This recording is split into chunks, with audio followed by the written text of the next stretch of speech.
can check the torque of this vehicle. See, very good drive. Yether Rista.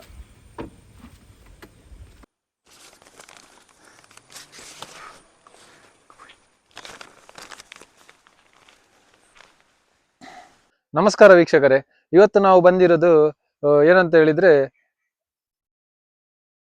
ನಮಸ್ಕಾರ ವೀಕ್ಷಕರೇ, ಇವತ್ತು ನಾನು ಒಂದು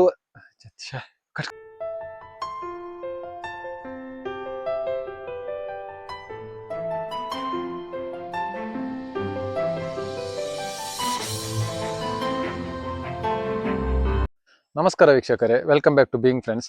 ನಾನು ಒಂದು 18 ತಿಂಗಳ ಹಿಂದೆ ಒಂದು ಇವಿ ವೆಹಿಕಲ್ ಅಂದ್ರೆ 2 ವೀಲರ್ ತಗೊಳ್ಬೇಕಂತ ಯೋಚಿಸ್ತಾ ಇರಬೇಕಾದ್ರೆ ನನ್ನ ತಲೆಗೆ ಹುಲ್ದದ್ದು ಗೂಗಲ್ ಅಲ್ಲಿ ಒಳ್ಳೆ ರಿವ್ಯೂ ಇದ್ದದ್ದು ಗಾಡಿ ಅಂತ ಹೇಳಿದ್ರೆ ಏತರ್ ರಿಸ್ತಾ Z ಸೀರೀಸ್. ಈಗ ಇವತ್ತಿಗೆ ಇದನ್ನು ನಾನು ಚಲಾಯಿಸಿಕೊಂಡು ಈಗ ಅಪ್ರಾಕ್ಸಿಮೇಟ್ಲಿ 31,000 ಕಿಲೋಮೀಟರ್ ತನಕ ರನ್ ಆಗಿದೆ. ಅಂದ್ರೆ 1.5 ತಿಂಗಳಲ್ಲಿ 18 ಮಂತ್ಸ್ ಅಲ್ಲಿ 31,000 ಕಿಲೋಮೀಟರ್ ರನ್ ಆಗಿದೆ. ಇದರ ಬಗ್ಗೆ ಒಂದು ಸಣ್ಣದೊಂದು ರಿವ್ಯೂ ಮಾಡುವ ಅಂತ ಹೇಳ್ಬಿಟ್ಟು, ಅಂದ್ರೆ ನಾನು 25,000 ರಿವ್ಯೂ ಆಲ್ರೆಡಿ ಮಾಡಿದ್ದೇನೆ. ಕನ್ನಡದಲ್ಲೂ ಕೂಡ ಇದೆ, ಹಿಂದಿಯಲ್ಲಿ ಕೂಡ ಇದೆ. ಈಗ ನಾನು 30,000 ರಿವ್ಯೂ ಮಾಡುವ ಅಂತ ಹೇಳ್ಬಿಟ್ಟು, ಅಂದ್ರೆ ರಿವ್ಯೂ ಅಂದ್ರೆ ಇದರ ಬಗ್ಗೆ ಎಕ್ಸ್ಪ್ಲನೇಷನ್ ಎಲ್ಲ ಕೊಡುದಿಲ್ಲ ಜಾಸ್ತಿ. ಅಂದ್ರೆ ಬಟನ್ ಏನಕ್ಕೆ ಯೂಸ್ ಇದೆ, ಮತ್ತೆ ಇದರದ್ದು ಫೀಚರ್ಸ್ ಅಂತದೆಲ್ಲ ನಾನು ಏನು ಹೇಳಲಿಕ್ಕೆ ಹೋಗುದಿಲ್ಲ. ಇವತ್ತೇನಂದ್ರೆ ಮೇಜರ್ OTA ಅಪ್ಡೇಟ್ಸ್ ಯಾವ ತರ ಬಂದಿದೆ, ಮತ್ತೆ ಇದರದ್ದು ನಂಗೆ ಯಾವ ತರ ಇದರಲ್ಲಿ ಯೂಸ್ಫುಲ್ ಆಗಿದೆ ಅಂತ ಹೇಳ್ಬಿಟ್ಟು ನಾನು ಹೇಳ್ತೇನೆ. ಮತ್ತೆ ಅಡ್ವಾಂಟೇಜ್ ಮತ್ತೆ ಡಿಸ್ಅಡ್ವಾಂಟೇಜಸ್ 25,000 ನಂತರ ನಂಗೆ ಸಿಕ್ಕಿರುವಂತದ್ದು ಅದನ್ನು ನಾನು ಹೇಳಲಿಕ್ಕೆ ನಿಮ್ಮ ಮುಂದೆ ಬಂದಿದ್ದೇನೆ. ಓಕೆ, ಮೊದಲನೆಯದಾಗಿ ಹೇಳ್ಬೇಕಂದ್ರೆ ರೀಸೆಂಟ್ ಆಗಿ ಬಂದಿರೋದು ಟಚ್ ಸ್ಕ್ರೀನ್. ಇದೊಂದು ಮೇಜರ್ ಅಪ್ಡೇಟ್. ಇಲ್ಲಿ ತನಕ ಒಂದು ಇದು ಜಾಯ್ಸ್ಟಿಕ್ ಅಲ್ಲಿ ಇಲ್ಲಿ ನೋಡ್ಬೋದು, ಜಾಯ್ಸ್ಟಿಕ್ ಅಲ್ಲಿ ಯೂಸ್ ಮಾಡ್ತಾ ಇದ್ದದ್ದು. ಜಾಯ್ಸ್ಟಿಕ್ ಅಲ್ಲಿ ಆ ಕಡೆ ಈ ಕಡೆ ಮೇಲೆ ಕೆಳಗೆ ಸೆಲೆಕ್ಷನ್ ಮಾಡ್ಲಿಕ್ಕೆ, ಈಗ ಡೈರೆಕ್ಟ್ ಬಂದ್ಬಿಟ್ಟು ನಿಮ್ಗೆ ಟಚ್ ಸ್ಕ್ರೀನ್ ಅಲ್ಲೇ ಸೆಲೆಕ್ಷನ್ ನೋಡ್ಬೋದು. ಈ ತರ ಜಿಪ್ ಇದ್ದದ್ದು, ನಿಮ್ಗೆ ಇಕೋ ಮೋಡ್ ಎಲ್ಲ ಸೆಲೆಕ್ಷನ್ ಅನ್ನು ನೀವು ಟಚ್ ಸ್ಕ್ರೀನ್ ಅಲ್ಲೇ ಮಾಡುವಂತದ್ದು ನೋಡ್ಬೋದು. ಓಕೆ, ಯಾವ್ದೆಲ್ಲ ಫೀಚರ್ಸ್ ಇದೆ, ಏನೆಲ್ಲ ಫೀಚರ್ಸ್ ಇದೆ, ಈ ತರ ನಿಮ್ಗೆ ನೇವಿಗೇಷನ್ ಬೇಕಿದ್ರೆ ನೇವಿಗೇಷನ್, ಮತ್ತೆ ಓಡೋಮೀಟರ್ ನೋಡ್ಬೋದು. 31,465 ಆಗಿದೆ. ಇದರದ್ದು ಕೂಡ ಅಷ್ಟೇ selection, current rate, trip B, average speed ಎಲ್ಲ ನಿಮ್ಗೆ ಸೆಟ್ಟಿಂಗ್ಸ್ ಎಲ್ಲ ಟಚ್ ಸ್ಕ್ರೀನ್ ಅಲ್ಲೇ ಬಂದಂತದ್ದು. ಇದು ಆಕ್ಚುಲಿ ಒಳ್ಳೆ ವಿಷಯ ಏನಂತ ಹೇಳಿದ್ರೆ, ಏತರ್ ಅವರದು ಇದನ್ನು ನಾವು ಇದನ್ನು ಅಪ್ಡೇಟ್ ಮಾಡ್ಲಿಕ್ಕೆ ಶೋರೂಮ್ಗೆ ತಗೊಂಡೋಗಿ ಡೀಲರಿಗೆ ತಗೊಂಡು ಹೋಗ್ಬೇಕಾಗಿಲ್ಲ. ಇದನ್ನು ಮನೆಯಲ್ಲಿ ಕುತ್ಕೊಂಡ್ಬಿಟ್ಟದ್ದು ಒಂದು OTA ಅಂದ್ರೆ ಆನ್ ದ ಏರ್ ಅಪ್ಡೇಟ್ ಬಂದಿರುವಂತದ್ದು. ಇದಕ್ಕೆ ಇಂಟರ್ನೆಟ್ ಫೆಸಿಲಿಟಿ ಆಗ್ಲಿ ಯಾವುದೇ ಒಂದು ಬೇಕಾಗಿಲ್ಲ, ಡೈರೆಕ್ಟ್ ಆಗಿ ಅಪ್ಡೇಟ್ ಆದಂತದ್ದು. ಮತ್ತೊಂದು ನಂಗೆ 25,000 ನಂತರ ಯಾವುದೇ ರೀತಿಯ ಒಂದು ಡಿಫಾಲ್ಟ್ಸ್ ಅಂದ್ರೆ ಡಿಫೆಕ್ಟ್ಸ್ ಯಾವುದು ನಂಗೆ ಸಿಕ್ಕಿರಲಿಲ್ಲ. ಅಂದ್ರೆ ಪ್ರಾಬ್ಲಮ್ ಆಗ್ಲಿ ಯಾವುದು 25,000 ಒಳಗಡೆ ನಾನು ಬಂದಿರುವಂತದ್ದು ನಂದು ಯೂಟ್ಯೂಬ್ ಅಲ್ಲಿ ಹಾಕಿದ್ದೇನೆ. ಮೇಜರ್ ಒಂದು ಪ್ರಾಬ್ಲಮ್ ಬಂದಿತ್ತು, ಗಾಡಿ ಹೋಗ್ತಾ ಇರ್ಬೇಕಾದ್ರೆ ಕಟ್ ಆಫ್ ಆಗುವಂತದ್ದು ಆಗ್ಲಿ, ಮತ್ತೆ display on off, headlight on off ಅಂತ ಆಗುವಂತದ್ದು, ಅದೆಲ್ಲ ಸಾಲ್ವ್ ಆಗಿದೆ. ಅದು PDU ಅಂತ ಅಂದ್ರೆ ಪವರ್ ಡಿಸ್ಟ್ರಿಬ್ಯೂಷನ್ ಯೂನಿಟ್, ಒಂದು ಯೂನಿಟ್ ಅನ್ನು ರಿಪ್ಲೇಸ್ ಮಾಡಿದ್ಮೇಲೆ ಎಲ್ಲ ಸಾಲ್ವ್ ಆಗಿರುವಂತದ್ದು. ಆ ನಂತರ ಬಂದಿರುವಂತದ್ದು ನಂಗೆ ಈಗ ರೀಸೆಂಟ್ ಆಗ್ಲಿ ಕಂಪ್ಲೇಂಟ್ ಯಾವುದೇ ತರದ್ದು ಬಂದಿಲ್ಲ. 30,000 ಸರ್ವಿಸ್ ಕಂಪ್ಲೀಟ್ ಆಗಿದೆ, ಅಂದ್ರೆ 6 ಸರ್ವಿಸ್ ಆಗಿದೆ ಕಂಪ್ಲೀಟೆಡ್. ನಂತರ ವಾರಂಟಿ ಕೂಡ ಎಕ್ಸ್ಪೈರ್ ಆಗಿದೆ. 30,000 ತನಕ ಮಾತ್ರ ವಾರಂಟಿ. ಅದೊಂದು ಮೇಜರ್ ಡ್ರಾಬ್ಯಾಕ್ ಅಂತ ಹೇಳ್ಬೋದು ಈ ರಿಸ್ತಾ ಗಾಡಿದು. ಅಂದ್ರೆ 30,000 ನಂದು running 100 kilometre up and down ಇರುತ್ತೆ. ಅಂದ್ರೆ 50 ಕಿಲೋಮೀಟರ್ ಹೋಗ್ಲಿಕ್ಕೆ, 50 ಕಿಲೋಮೀಟರ್ ಬರ್ಲಿಕ್ಕೆ. ಅದರಲ್ಲಿ ಅಪ್ರಾಕ್ಸಿಮೇಟ್ ಹೇಳುದಂದ್ರೆ 50 ಕಿಲೋಮೀಟರ್ ಸಿಟಿ ರೈಡ್ ಇರುತ್ತೆ, 50 ಕಿಲೋಮೀಟರ್ ಹೈವೇ ರೈಡ್ ಇರುತ್ತೆ. ಸಿಟಿ ರೈಡ್ ಅಂದ್ರೆ ತುಂಬಾ ಸಿಟಿ ರೈಡ್ ಅಂದ್ರೆ ರಫ್ ರೋಡ್ಸ್ ಎಲ್ಲ ಇರುವಂತದ್ದು. ಅದರಲ್ಲಿ ನಾನು ಈ ಗಾಡಿಯನ್ನು ಚಲಾಯಿಸಿರುವಂತದ್ದು. ಇದರಲ್ಲಿ ರೇಂಜ್ ಆಗ್ಲಿ, ಮತ್ತೆ ಯಾವುದೇ ತರದ್ದು ಇದರಲ್ಲಿ ಸಿಸ್ಟಮ್, ಮತ್ತೆ ಡ್ರಾಬ್ಯಾಕ್ಸ್ ಯಾವುದೇ, ಬ್ಯಾಟ್ರಿದು ಹೆಲ್ತ್ ಅಂತದ್ದು ಯಾವುದೇ ಕಡಿಮೆ ಆಗಿಲ್ಲ. ಎಲ್ಲ ರೇಂಜ್ ಪರ್ಫೆಕ್ಟ್ ರೇಂಜೇ ಬಂದಿರುವಂತದ್ದು. 30 ಅಂದ್ರೆ ಇದರಲ್ಲಿ 120 ಕೊಡ್ತಾರೆ ಅಂತ ಹೇಳಿದ್ರೆ, 125 ಇಕೋ ಮೋಡಲ್ಲಿ, ಮತ್ತೆ 125 ಕೊಟ್ಟಿದೆ. ಮತ್ತೊಂದು ಹೇಳ್ಬೇಕಂತ ಹೇಳಿದ್ರೆ, ನಾನು ಗಾಡಿ ತಕೊಂಡದ್ರಿಂದ ಇಲ್ಲಿಯವರೆಗೆ ಇದನ್ನು ಓಡಿಸಿರೋದು ನಾನು ಜಿಪ್ ಮೋಡಲ್ಲೇ. ಇಕೋ ಮೋಡಲ್ ಇಲ್ಲಿ ತನಕ ಓಡಿಸಿಲ್ಲ. ಯಾಕಂದ್ರೆ ನಂದು ಟೈಮ್ ಕಾನ್ಸ್ಟಿಟ್ಯೂನ್ಸಿ, ಅಂದ್ರೆ ಟೈಮ್ ಅಲ್ಲಿ ಆಫೀಸ್ ಜಾಯ್ನ್ ಆಗ್ಬೇಕು. ಮತ್ತೆ ಸ್ಪೀಡ್ ನಿಮ್ಗೆ ನಾರ್ಮಲ್ ಇಕೋ ಮೋಡಲ್ಲಿ ಹೋಗುವಂತದಿದ್ರೆ ಒಂದು ಅಪ್ರಾಕ್ಸಿಮೇಟ್ ಅಂದ್ರೆ 50-55 ಮ್ಯಾಕ್ಸಿಮಮ್ ಹೋಗ್ಬೋದು.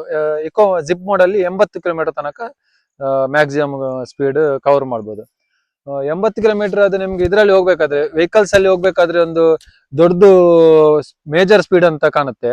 ಆದ್ರೆ ಇದರಲ್ಲಿ ಅಷ್ಟೊಂದು ನಿಮ್ಗೆ ಗೊತ್ತೇ ಆಗುದಿಲ್ಲ 80 ಕಿಲೋಮೀಟರ್. ಈವನ್ ನನ್ನೊಟ್ಟಿಗೆ ರಾಯಲ್ ಎನ್ಫೀಲ್ಡ್ ಬುಲೆಟ್ ಇದೆ, ಬುಲೆಟ್ ಅಲ್ಲಿ ಮ್ಯಾಕ್ಸಿಮಮ್ ಅಂದ್ರೆ 60-70 ಹೋಗ್ಬೇಕಾದ್ರೆ ಒಂದು ಮೇಜರ್ ಸ್ಪೀಡ್ ನೀವು ಕವರ್ ಅಪ್ ಮಾಡ್ತಿದ್ದೀರಾ ಅಂತ ಒಂದು ಫೀಲಿಂಗ್ ಬರುತ್ತೆ.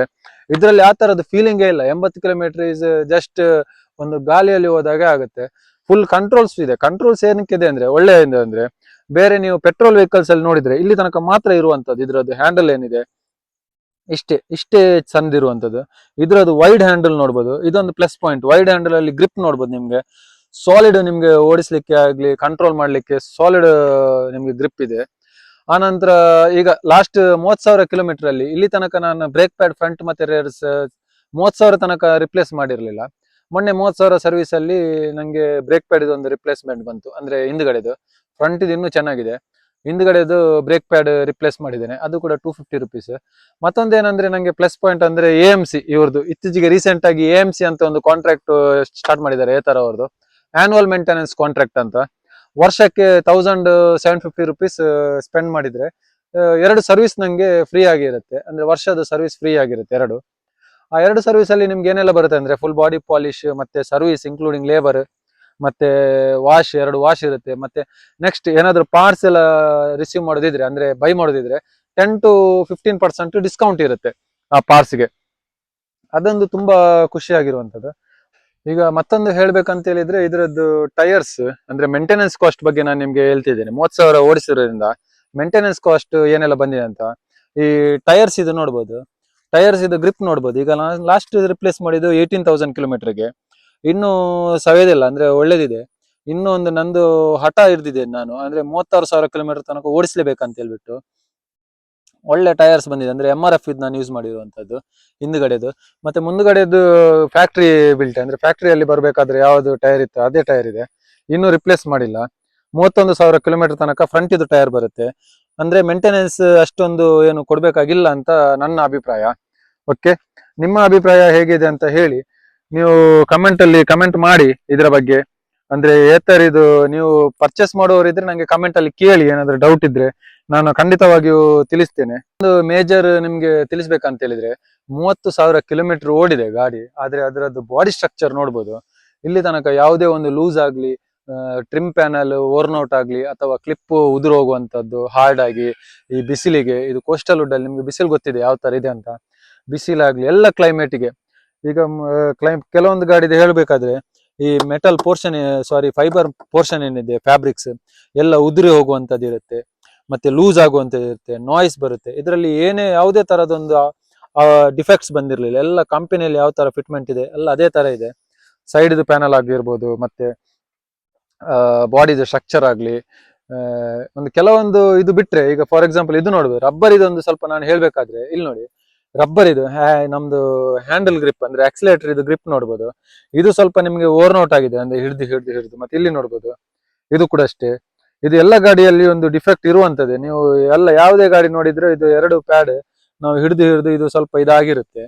ಮತ್ತೆ ಒಂದು ಇದು ನೋಡಿದ್ರೆ ಸ್ವಲ್ಪ ಪೇಂಟ್ ಅಂದ್ರೆ ನಾವು ಹಿಡಿಯುವಂತದ್ದು ಗ್ರಿಪ್ ಬಿಟ್ರೆ ಬೇರೆ ಯಾವುದೇ ನಿಮ್ಗೆ ಇದರಲ್ಲಿ ಡಿಫೆಕ್ಟ್ಸ್ ಅಂತ ನಂಗೆ ಕಾಣ್ಲಿಕ್ಕೆ ಸಿಗ್ಲಿಲ್ಲ. ಮತ್ತೆ ಇನ್ನೊಂದು ವಿಷಯ ಏನಂದ್ರೆ ಇದು ಬ್ರೇಕ್ ಡೌನ್ 30,000 ಕಿಲೋಮೀಟರ್ ಓಡಿಸಿದ್ದೇನೆ, ಪ್ಲಸ್ 1.5 ವರ್ಷದಲ್ಲಿ ಇಲ್ಲಿ ತನಕ ನಂಗೆ ಬ್ರೇಕ್ ಡೌನ್ ಅಂತ ಕೈ ಕೊಟ್ಟಿಲ್ಲ ಗಾಡಿ. ಒಳ್ಳೆ ಗಾಡಿ, ಫ್ಯಾಮಿಲಿ ಸ್ಕೂಟರ್ ಅಂತ ಹೇಳ್ಬೋದು. ಮತ್ತೆ ಈ ವೆದರ್ ಇಲ್ಲಿ ನೋಡ್ಬೋದು ಹೇಗೆ ಇದೆ ಅಂತ ಹೇಳ್ಬಿಟ್ಟು.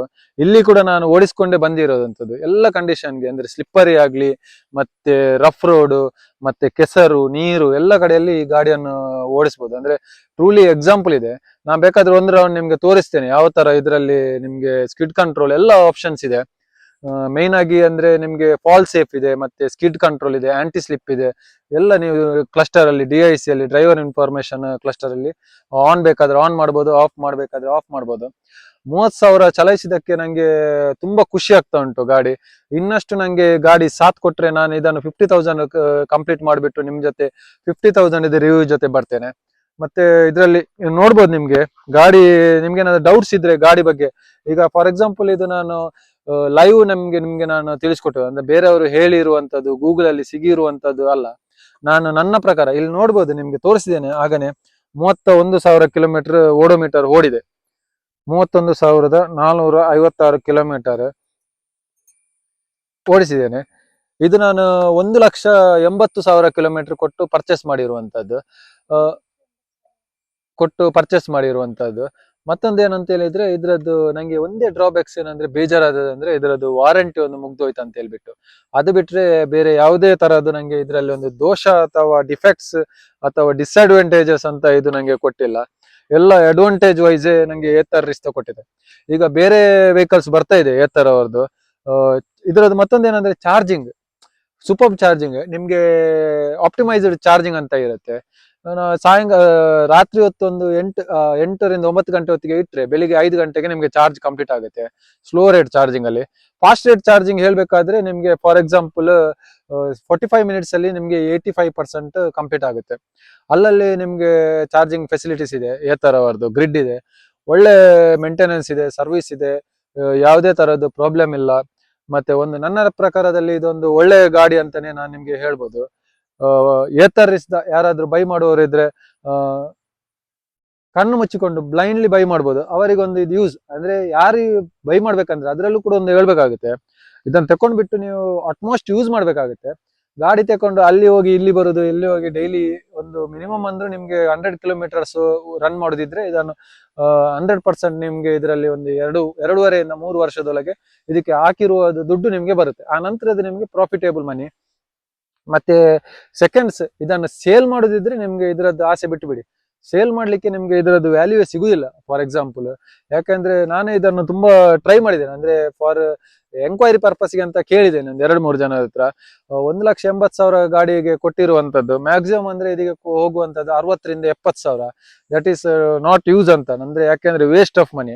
ಯಾಕೆಂದ್ರೆ ಬ್ಯಾಟ್ರಿದು ಗಾಡಿ ಇರೋದ್ರಿಂದ ಟ್ರಸ್ಟ್ ಇನ್ನೂ ನಮ್ಗೆ ಇಂಡಿಯಾದಲ್ಲಿ ಬಂದಿಲ್ಲ ಯಾರಿಗೂ ಸೆಕೆಂಡ್ ಹ್ಯಾಂಡ್ ವೆಹಿಕಲ್ ತಗೊಳ್ಳುವಂತದ್ದು. ಯಾಕಂದ್ರೆ ವಾರಂಟಿ ಬೇರೆ ಮುಗಿದ ಮೇಲೆ ಯಾರು ಕೂಡ ಇದನ್ನು ತಗೊಳ್ಳಿಕ್ಕೆ ಇಷ್ಟಪಡುದಿಲ್ಲ. ನಾವು ನಮ್ಮಷ್ಟಿಗೆ ಯೂಸ್ ಮಾಡೋದಿದ್ರೆ ಇದೊಂದು ಬೆಸ್ಟ್ ವೆಹಿಕಲ್ ಅಂತ ಹೇಳ್ಬೋದು. ಯಾಕಂದ್ರೆ ನಾನು ಇದನ್ನು ಇನ್ನೂ ಯೂಸ್ ಮಾಡ್ತೇನೆ. ಇದರದ್ದು ಫುಲ್ ಅಂದ್ರೆ ಏನಿದೆ ಇದರದ್ದು ಎನರ್ಜಿ ಎಲ್ಲ ಅಬ್ಸಾರ್ಬ್ ಮಾಡಿಬಿಟ್ಟು ಇದು 1,80,000 ಕೊಟ್ಟಿರುವಂತದ್ದು ಫುಲ್ ಅಮೌಂಟ್ ನಾನು ಇದರ ಹಿಂದೆ ಪಡಿಬೇಕಂತ ಒಂದು ದೃಢ ನಿರ್ಧಾರ ಮಾಡಿಕೊಂಡು ಗಾಡಿ ತಕೊಂಡಿರುವಂತದ್ದು. ಇದರದ್ದು ಆಲ್ರೆಡಿ ನಂಗೆ ಇದರಲ್ಲಿ ನಿಮ್ಗೆ ಏತರ್ ಇದೊಂದು ಆಪ್ ಅಲ್ಲಿ ಇದು ಬರುತ್ತೆ, ಅಂದ್ರೆ ಫಸ್ಟ್ ಇಷ್ಟು ಕಿಲೋಮೀಟರ್ಗೆ ಇಷ್ಟು ಕವರ್ಡ್ ಇಷ್ಟು ಅಮೌಂಟ್ ಬಂದಿದೆ ಅಂತ ಹೇಳ್ಬಿಟ್ಟು ನಾನು ತೋರಿಸ್ತೇನೆ ಇದರಲ್ಲಿ ಎಲ್ಲಿ ತನಕ ಇದೆ ಅಂತ. ಲಾಸ್ಟ್ ಒಂದು ಸ್ಟೆಪ್ ಮಾತ್ರ ಬಾಕಿ ಇರುವಂತದ್ದು, congrats your Ather money recovered ಅಂತ. ಅದೊಂದು ಸ್ಟೆಪ್ ಒಂದು ಮಾತ್ರ ಬಾಕಿ ಇರುವಂತದ್ದು. ಅದು ನಾನು ನಿಮ್ಗೆ ಇದರಲ್ಲಿ ಡಿಸ್ಕ್ರಿಪ್ಷನ್ ಅಲ್ಲಿ ಹಾಕಿರ್ತೇನೆ, ಲಾಸ್ಟ್ಗೆ ವಿಡಿಯೋ ಲಾಸ್ಟ್ ಅಲ್ಲಿ ಅದನ್ನು ಕೂಡ ಅಪ್ಲೋಡ್ ಮಾಡ್ತೇನೆ, ನೋಡ್ಕೊಂಡು ಬನ್ನಿ. ಓಕೆ, ಇನ್ನಷ್ಟು ಇದ್ರದ ಬಗ್ಗೆ ಮಾಹಿತಿ ನಾನು ನಿಮ್ಗೆ ಡೌಟ್ಸ್ ಇದ್ರೆ ಕಮೆಂಟ್ ಸೆಕ್ಷನ್ ಅಲ್ಲಿ ಕಮೆಂಟ್ ಹಾಕಿ. ಇದು 100% ನಂಗೆ ಗೊತ್ತಿರುವಂತದ್ದು ಹೇಳ್ತೇನೆ. ಓಕೆ, ಬೇರೆ ಏನು ಹೇಳಲಿಕ್ಕೆ ಇಲ್ಲ ಈ ಗಾಡಿ ಬಗ್ಗೆ. ತುಂಬಾ ನಂಗೆ ಖುಷಿ ಕೊಟ್ಟಿರುವಂತದ್ದು ಗಾಡಿ. ಓಕೆ, ನೆಕ್ಸ್ಟ್ ವಿಡಿಯೋದಲ್ಲಿ ಸಿಗುವ. ಅಂಟಿಲ್ ದೆನ್ ಟೇಕ್ ಕೇರ್, ಬಾಯ್.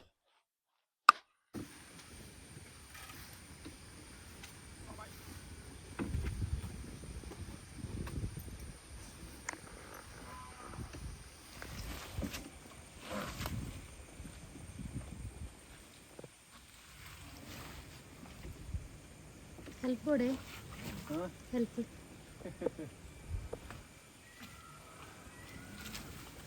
ಇಂಚಿನ ನಿಟ್ಲು ಬರ್ಕೊಂಡ ಮಾರೆ.